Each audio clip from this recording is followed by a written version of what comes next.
Hey, welcome back to the Rock Fantasy Files on the Rock Fantasy YouTube channel. On tonight's episode, we talk about live albums. I myself, as a teenager growing up in the 70s, it just seemed like these live albums back then, they were just so huge. And then even into the early 80s, all these albums just seemed larger than life. And in some instances, in a lot of instances, had the best versions of the songs. And I don't find that as much as we are in 2025. I don't really think that, I mean, the live album to me is not as important now. I still like a few that have come out recently, but I never it's not like the 70s and 80s where you say, wow, I want to listen to this, that, and the live album is like where I like it the most. So I'm just going to go over a list of a lot of the live albums I thought that were classics, and I'm going to see how many pop up on our show tonight. You kind of start off when I was a kid, the Who live at Leeds, you had Allman Brothers live at the Fillmore East, you had Grateful Dead Europe 72, Frampton Comes Alive. Everybody had that record back then. I knew most people I knew only had that record. They didn't have any Frampton albums. You got Kiss Alive 1 and Kiss Alive 2, then Lizzie Live and Dangerous, Deep Purple made in Japan, Deep Purple made in Europe. You had Zeppelin Song Remains the Same. Back then, Rush All the World's a Stage, Rush Exit Stage Left, Priest Unleashed in the East, Yes Songs. You got ELP, Welcome Back My Friends, 1974, that came out. You got Pictures of an Exhibition, was you would think it's like a studio album, but it was a live album. You had Iron Maiden's Life After Death in the early 80s. You had Motorhead, live the Hammersmith album. You had AC/DC, If You Want Blood, Saxon, the Eagles Landed. I think I mentioned Rush Exit Stage Left. Cheap Trick live at Budokan. I know many people that never owned back in those days. I'm talking the 8-track years that didn't have anything but live at Budokan. They never owned like the studio albums. Frank Marino Mahogany Rush Live, UFO Strangers in the Night. You got Blue Oyster Cult, On Your Feet, On Your Knees, Some Enchanted Evening, which was a shorter one. This is the only album I had by them for a long time. Lynyrd Skynyrd's One More from the Road. I remember buying that. Hendrix's Band of Gypsies, I've mentioned. You got Ozzy Randy Tribute, Ozzy Speak of the Devil, Black Sabbath Live Evil, and Queen Live Killers. I probably left out a few, but I'm wondering how many of these are going to show up on people's lists tonight, or people that are viewing lists. So we'll kick it off with that. Got Ovi here from the Northland, from the Viking world. We can see the Northern Lights. Lights. We got Count Ralphus, our resident historian and count. That since I've seen him, we just hung out at a couple shows in town. Maybe we'll talk about that a little bit later. And also, he just celebrated his wedding anniversary, as I did, but his was a little more fancy. He did it in Transylvania because he is a vampire. So we got Tony Dio from the South. We got Ed Farsley from Armageddon Productions. We got James Delisle from Disc and Dat Records, and of course, Crucial Pain, our usual crew tonight. So, our questions, everyone, was kind of set up by Ralph last week, or James. I said, let's do it this week. We took a week off last week where I was busy with doing shows and many other things. We had the Rock Fantasy 40th anniversary concert in town. And it was a great surprise to see Ed Farsley show up at that. And I had to make it. It's a crazy show. We had fire department. We had police. It reminded me of I think 9th anniversary show we did way back when at the Sportland USA, when we were raided by the police, fire trucks and helicopters and shit. So it was similar to that. And luckily they did not shut the show down. It was all because of fog machines going off in the building with Show No Mercy. But Ralph has some great photos from that night, dressed as Satan himself out in front of with the fire department. And that's why you should have said fire trucks, police, and Satan all showed up. Yeah, Satan was there, and he actually won. It's a party when that happens. He won the first prize in the concert and the costume contest. So he did it all that night. So I got $200 worth of awesome stuff from Rock Fantasy, which was a great prize. He got a tattoo and more. from Nerd Life Yep. Tattoo, and he's got a nice a dinner or two at the Clemson Brothers Brewery. Yeah. I think you got Yeah. usually. Yeah, Hundred dollars for Clemson dinner. yeah, That'd be a nice dinner. yeah. Cool. So we're talking about our favorite live albums. I think you guys have picked about 5, and then we've got some honorable mentions. So maybe what we'll do is we'll go around first and get the 5, and sort of like we've done in the past, then go around some honorables. How about we kick this off with Mr. Ralphus? All right. Yeah. So like I just came up throughout the topic because we sometimes when we got to come up with a topic at the last minute, we just try to think of something that you could just put together really quick. But we said live albums. I all of a sudden a million of them start coming to your mind. Like every band that you love has a live album. And like you were saying earlier with how important it was back in the day. To me, it was either like a live album or greatest hits would be my first dive into a band that already had a whole bunch of albums because I felt like you're kind of getting the best and then you work from there. Like my first real Black Sabbath album was We Sold Our Souls for Rock and Roll. Then I went backwards, but I used to do it with all the live albums and stuff that I could get.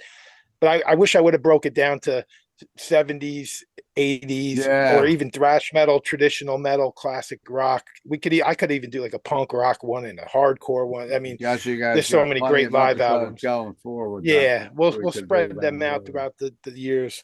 But all right, so I'll start off. I have to pick a Black Sabbath one. There's so many great ones. There's the ones with Dio.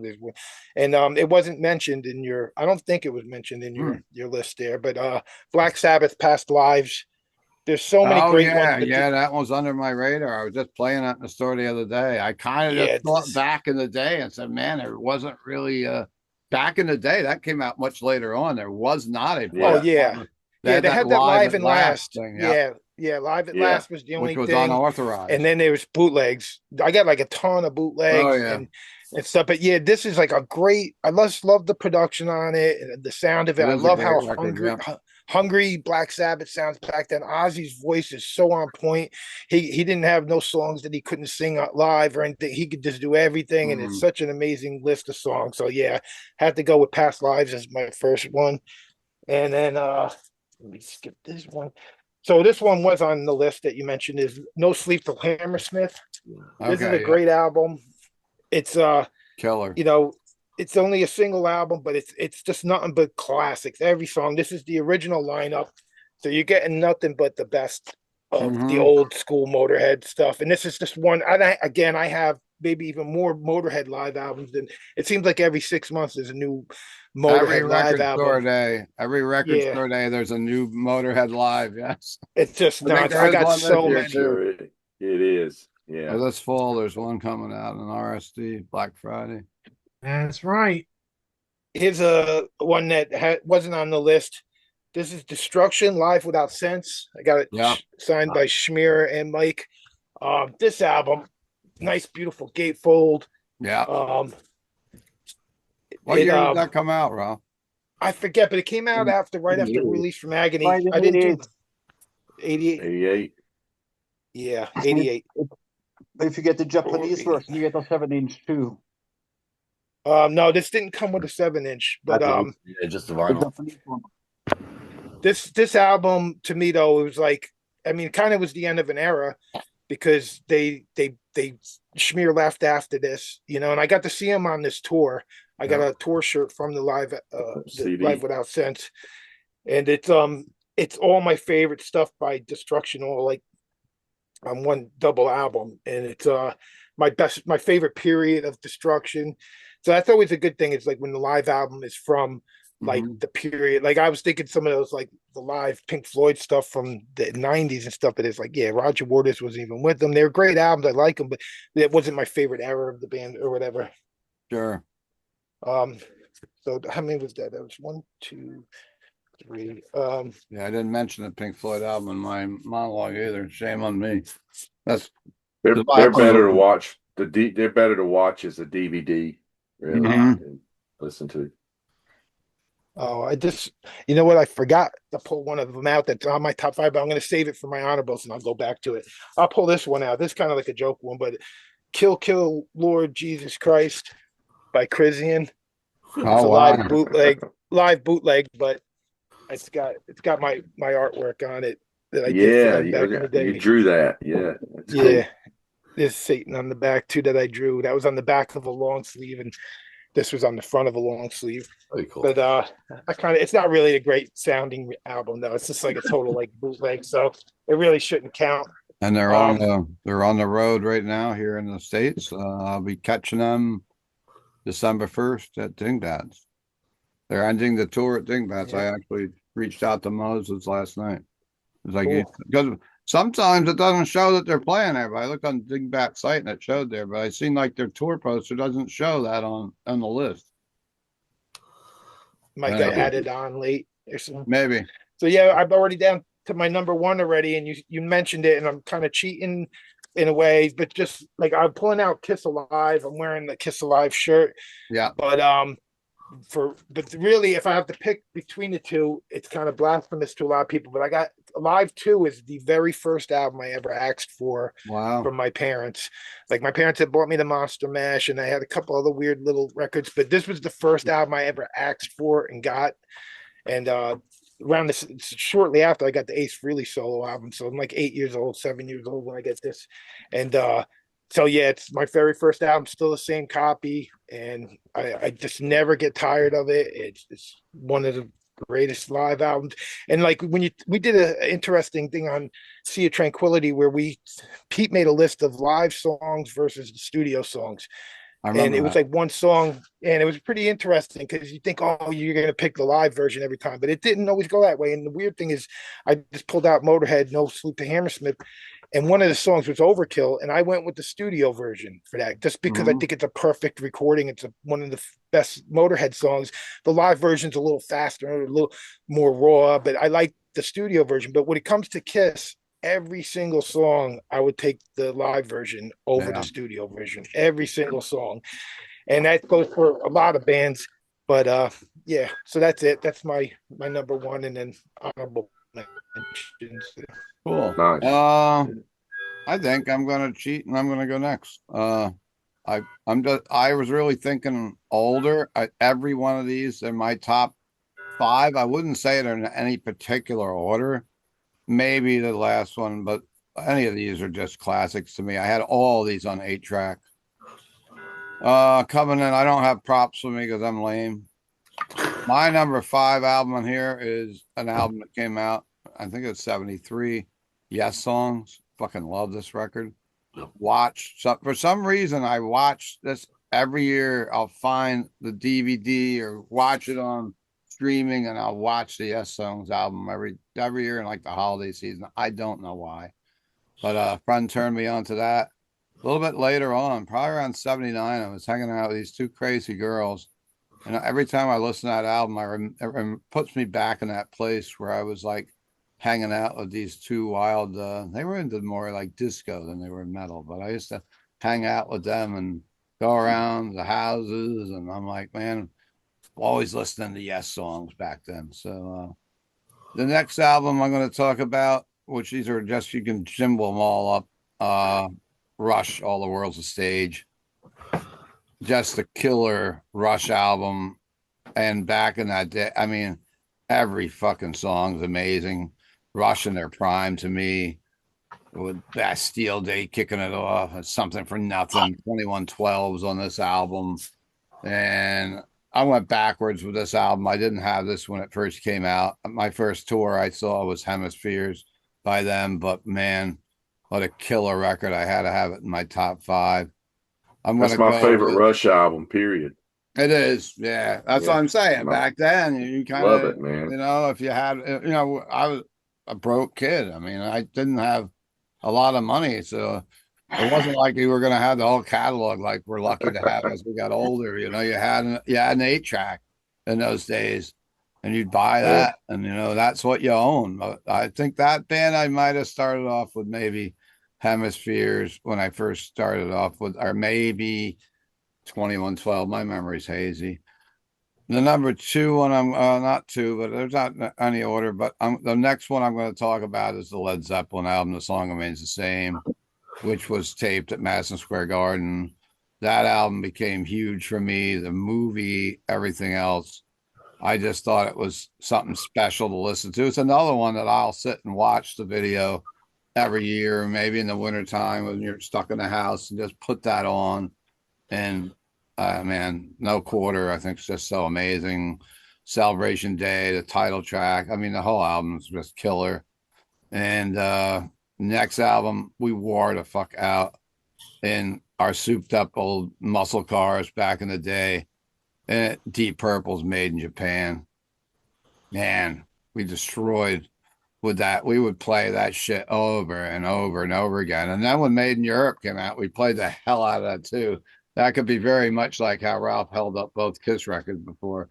Both of those, of course, Coverdale came in with the Made in Europe, opened up with Lady Double Dealer and Burn, and we just listened to Deep Purple all the fucking time back then. And last but not least, I think this is one of the best live albums ever released. Judas Priest Unleashed in the East is on my big list. That could be the number one album of all time and live. And I go back and listen to that album, and those were all. I was a little disappointed when I saw Priest this year. They did a great set, and it was good. Oh, Painkiller. It didn't really touch from anything from the Unleashed in the East. Yeah, it was all Painkiller heavy. It really was, and Anniversary of it, I guess. Yeah. I mean, they were still great. Yeah, but that's my little list. I'll come back and round things off with a couple honorable mentions, which I gave already, but there's a couple newer things that. Couple newer records I listened to, not in the last 5 years, that are live that I put on here and there. I might even think of a couple more by the time you get done. Let's go with James. All right. So before I start, I tried to go out of my way to pick things I didn't think anybody else was going to pick. So Like I left off. Right? I left off Unleashed in the East because that is one of my very top favorite live albums of all time. And I figured at least two of you guys were going to pick that, so I didn't even want to pick that one. Kiss Alive and Iron Maiden Live After Death, definitely in my top favorite live albums of all time. But I wanted to pick other things that I didn't think anybody else was going to talk about. But Count Ralphus picked one of mine, Black Sabbath Live at Last. Nice. Past Lives. Great stuff, man. I had Live at Last as a teenager, and I was glad that this got re-released and remastered. Little bit better sound than you get off the original Live at Last. I don't know if any of you guys have the original LP for Live at Last, but boy, it's such a flimsy piece of shit record. Like Nems really just did a terrible job of pressing this. We record. never took that album serious back in the day for some reason. I don't know why. It's like that's not a real Black Sabbath record, but we all owned it back then. But there's a reissue. I think it was Castle Communications through like Sanctuary reissued all the Sabbath CD, everything on CD through from the first album through Eternal Idol in the late 90s, and those CDs all have been remastered. They sound great, and they did Live at Last, and it sounds excellent. Yeah, very, very well done if you can find it. But most of the album is on Past Lives anyway. Right. I think Past Lives has that. It has the Brussels show from '70 and the Sabotage stuff tour stuff is on it. Yeah, no it's doubt. good. This is, like Count Ralph has said, this is when Ozzy is like kind of at his peak with the high vocals and stuff. It's just fantastic. Great release. After that, I'm gonna go with Down, Diary of a Mad Band. I love this so much. Have that. Oh, warts and all, mistakes aplenty, fuck ups here and there. That's why I love it so much, and that's why I love Live at Last. It's another warts and all thing. It's just You know, there's no touch ups. They're not trying to fix their mistakes in the studio. It's just live and raw and sounds so good. Um, Really cool double CD with a DVD with it as well. I love the DVD. Watched it so many times.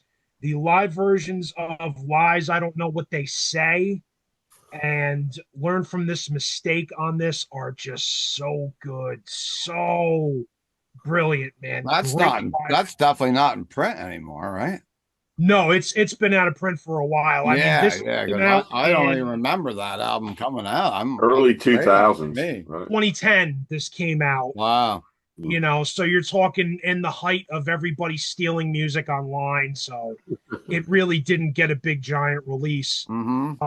I have heard, pray tell, that all the down stuff is going to be very soon re-released through Nuclear Blast. So this probably will get a brand new proper release on CD And and we'll be vinyl. able to get these albums on vinyl again because you cannot get them on vinyl unless you want to pay out the nose, all that stuff. Absolutely. So that's four. Number three, more Phil Anselmo music. Why not? Let's go with Pantera Live 101. Nice. Yeah, that one I was just looking at too. Yeah, yeah. Oh, yeah. This was big with me as a teenager when this came out, and just a fantastic slab of live Pantera. Another one, warts and all. No retouches, mistakes aplenty, and it's just killer. Um, I really love that they put Suicide Note Part 2 on this. I love that they put the breakdown sections of Domination and Hollow together. It's really cool too. And another one of my favorite things on this, you get two brand new studio tracks at the end of it with Where You Come From and I Can't Hide. Two fantastic Pantera songs. Yeah. I like how you say warts and all because that shows that it's a true live album. Like, you know, Unleashed in the East is so great, but then we all know that Rob re-sang all the vocals in the studio because he was sick that night. Yes. Tiss, who knows how Yeah. much of it's actually live? You know, it's like Sure. so when you hear those mistakes and stuff, and it's like one thing to fix a little thing here and there, but it's good to hear that kind of stuff. It gives it more of the real live feeling and shit. Yeah. Oh yeah, no doubt. That's why I like that kind of stuff because you know it shows you that your heroes are actual human beings and they do mess up here and there. Yeah. My number two is going to be Heaven and Hell live at Radio City Music Hall 2007. I really love this one and listen to it a lot because I saw them on this tour. So the set list on this is like perfect. It's Dio just doing the Dio stuff with Sabbath. He's not doing any of the Ozzy songs, culling music from all three of the albums that he's done with them and a couple of the new songs that were on the Greatest Hits album. And it's just a perfect set list. And Dio just sounds incredible, as he always did until the day he passed away. Whole band. Yeah, the whole band does. Yeah, the whole band's great on this, man. Yeah. And there's that other really great Heaven and Hell one where it's Heaven and Hell, not Black Sabbath, but that Heaven and Hell live album, that's great too. It's got everything. Yes. Yeah. Yes, absolutely. Well, this is technically Heaven and Hell live. This is like when they first had to change the name over from Black Sabbath to Heaven and Hell. But just a great set that's list. another thing that's out of print. Yes, it is. Yes, it is. There's so many things that are out of print when you start doing a show like this. You realize, holy shit. It's true. And then you can tell they're out of print because someone's going to come into the record store and go, "Hey, do you have this record?" I'm like, "Oh, well, have you tried anywhere else?" Well, on Amazon, it's $150. I said, "Well, there's your answer. It's out of print." It's surprising how much stuff's out of print. I bought a deluxe edition of that, James. It came in a big box with a bound book with photos from it, and it has the CD, 2 CD set into DVD. That's all packaged. But wow! I went to the show. I was there. I was like, "This is cool. I'm going to buy this just because I was there." You know, that's awesome. That's cool that you were at that show, man. This was a great tour. Children of the Sea off this is fantastic. The Devil Cried live is so good, so goddamn good, and of course the live version of Heaven and Hell. You can't go wrong with that. Nope. Number one for me is going to be Alice in Chains MTV Unplugged. In Mhm. my opinion, this is the greatest unplugged performance there ever was. A lot of people are going to say Nirvana. That's cool. The Nirvana performance was fantastic too. This is Alice in Chains performing live for the Yep. first time in 2 years. They hadn't performed a show together and played this seamlessly. Not a dull moment to be had. The band is so tight, so good. Lane is not in the best place physically here or mentally or drug wise, but goddamn, does he put on a fantastic Oh yeah. performance? Yeah. Not a dull moment to be had. This is a fucking perfect set list Great and a album. perfect MTV Unplugged. Another album that's you can't get on vinyl. Out of print, Out yeah. of print. Can you I imagine got how I many got of those you bootlegs can of it. sell right now? What's that? House of Chains are hot in my store. Like the vinyl, Oh yeah. everything. You imagine how many you'd sell if they reissued that. Well, I get a dude that's got, you know, imports. Oh, of course. So I sell the imports of it. But Well, they're yeah, going to man. reissue the Three-Legged Dog album next year. Yes. Yeah, they're putting that out Yeah. soon. Speaking of which, Sludge Factory on this is Mhm. so good. Oh, the version of down in a hole on here is fantastic. Yeah. Frogs, so good. Wood and Killer is Me, which is the only time you ever hear that song is really on this Unplugged album. Yeah. Fantastic. This is my number one. Alice in Chains Unplugged is the best MTV Unplugged. Awesome. Cool. Let's pop on over to Ed Forsley. What do you got for your top? All right. Basically, yeah, like we've all said, I mean, live.